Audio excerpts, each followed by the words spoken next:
6th day of Dhul Hijjah, 1439 years after the Hijrah of the Prophet ﷺ. This as a result of the fatwa of the Supreme Council, of the Fatwa Committee of the Supreme Council of Islamic Affairs, headed by His Eminence the Sultan of Sokoto.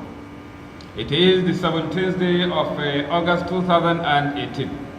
The topic of our today's khutbah is on the necessity of acquiring permanent voters card in order to enable you to vote for a candidate of your choice, rather not candidate of your choice, but the candidate that you have been guided by Sharia to vote. Therefore, we do not have a candidate of our own choice, but candidate of Sharia's choice. All praises belong to Allah subhanahu wa ta'ala. We give thanks to Him. We ask for His forgiveness. We ask for His assistance. And we ask refuge, we seek refuge of Allah subhanahu wa ta'ala from the evils of our own souls and the evils of our bad deeds. He whom Allah guides, no one can make him astray.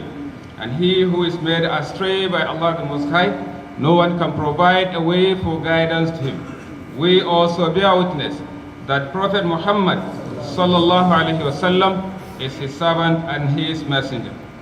O you Muslims, last week we made a call. We reminded ourselves concerning registration of permanent voters card, and we mentioned that it was coming to an end on the 17th day of August 2017. Alhamdulillah, the deadline has been extended to the end of this month. Therefore, we have more days for those of us who are yet to register to go and acquire their permanent voters card. It is compulsory on everyone who has eligibility to vote to go based on the rules and regulation of this nation, to go and register so that he will collect his permanent voters card, because there is no way for an individual in this democratic system, which is a kind of necessary evil. There is no way for one to vote under this necessary evil system except when he or she has acquired this permanent voters card. All Muslims, if we neglect this responsibility, no, do not neglect this responsibility. In addition, you should encourage so many people in order to go and register. Because if we neglect, if we are negligent of registering this voters card, and then the wicked people become the majority, then the person who they are going to vote is the person who is going to serve their interest. So by the time we have been overpowered, such people will definitely affect us adversely in terms of our religion and in terms of our attitudes and akhlaq, the habits encouraged by Islam are going to be definitely affected. And then even if there are bad people who become leaders, then even the existence of this country will also be threatened. Therefore, it is a duty on you as a citizen of this country to make sure that you give your own contribution for the existence of this country, not only mere existence, but peaceful coexistence for that matter. Al-Imam Ahmad said, people of goodness, righteous people must talk. If I keep quiet, you also keep quiet as a righteous person. Then when do you expect that the wicked ones will be able to discern and to know the bad from good?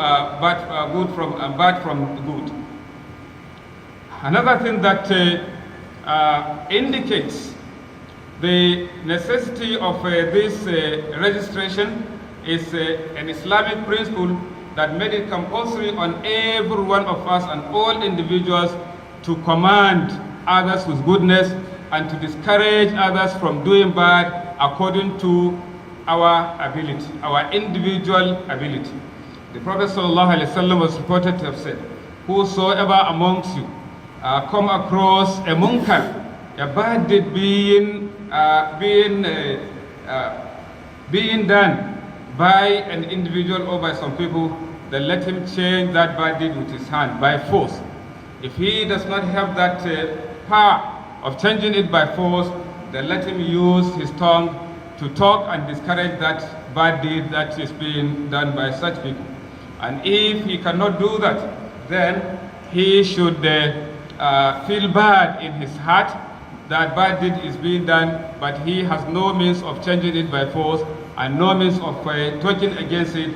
Therefore, what the Prophet ﷺ said, that is the weakest form of Iman.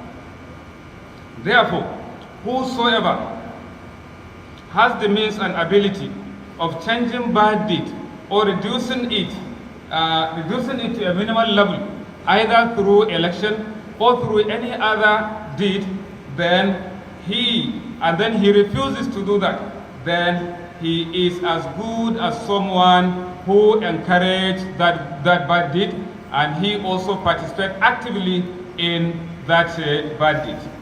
This is because he gives an ample opportunity for the bad ones to choose or to elect bad ones of their types so that they perpetrate their evil. Therefore, one has contributed actively in that bad deed.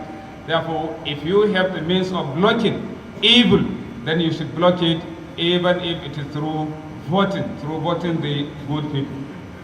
O you servants of Allah, Allah the Most High has commanded us to support and encourage goodness and to support good people.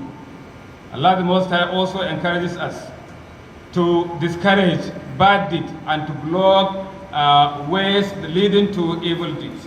Allah the Most High says you should assist and cooperate with one another in al-birr, righteous deed, wa taqwa, and fear and piety. But do not cooperate in committing sin and also transgression beyond the limits of Allah subhanahu wa ta'ala. You should fear Allah. Certainly Allah the Most High is severe in punishment.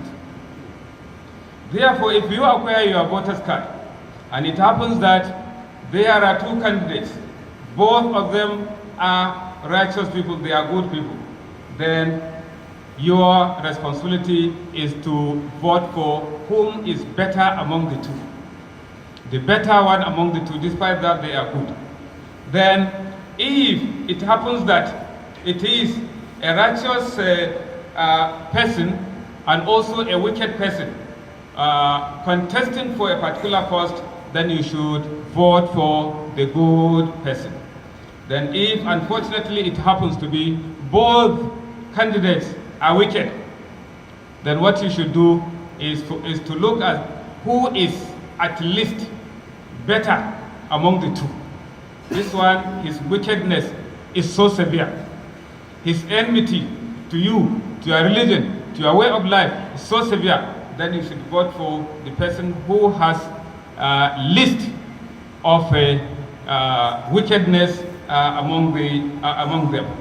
This is based on a principle of Islamic jurisprudence that makes it permissible for you to commit or to do a lesser of two evils that confronts you. All this is not going to be possible if you did not acquire your permanent voter's card.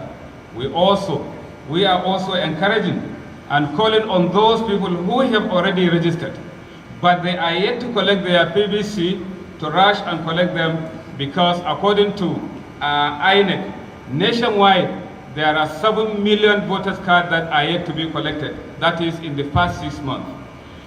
In the Federal Capital Territory alone, there are 246,000, more than 246,000 permanent voters cards that are yet to be collected. This is as of yesterday.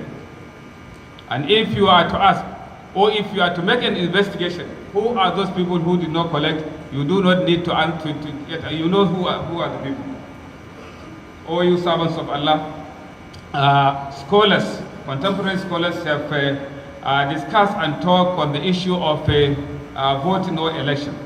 One of them was Sheikh, may Allah the Most High be merciful on him, saying that considering the importance of elections and also its impact and the influence, the impact that it brings, either good or bad, then it is, according to our view, that everyone should participate in voting or in electing he who is good among two or more candidates, so that whom he knows that he will bring about positive changes that will affect the country positively and will affect individual citizens positively.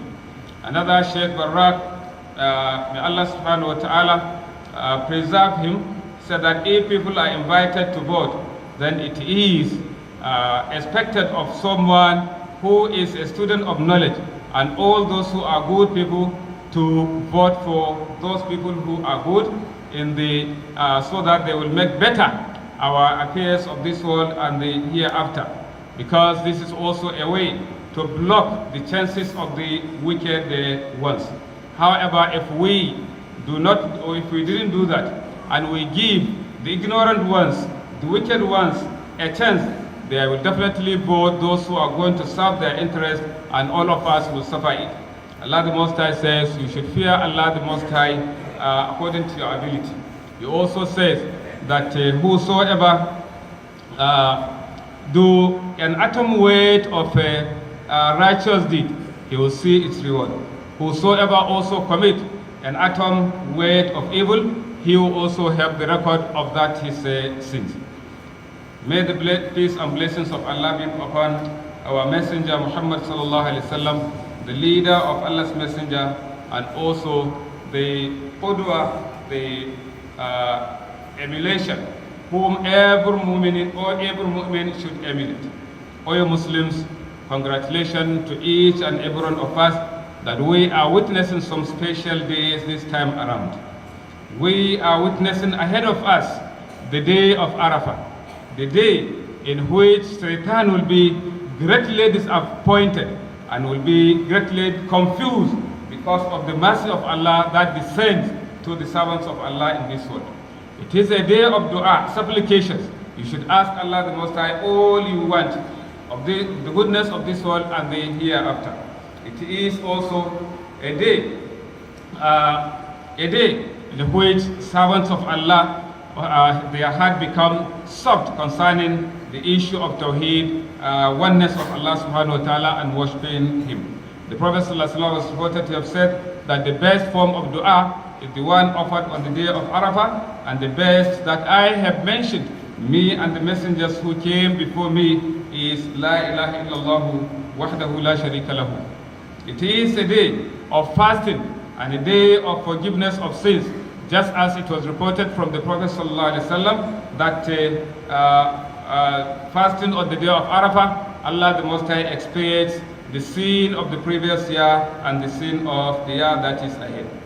Ahead of us also is Yawmun Nahr, the day of sacrifice, the day of a great Hajj, the day in which righteous servants of Allah get closer to Allah through righteous deeds, such as rites of Hajj, such as offering sacrifice of that is Dahiyya, in order to copy the Sunnah of Khalil Rahman Ibrahim alayhi salatu wasalam, who was commanded by Allah the Most High to slaughter his son, and then later Allah the Most High ransom him with a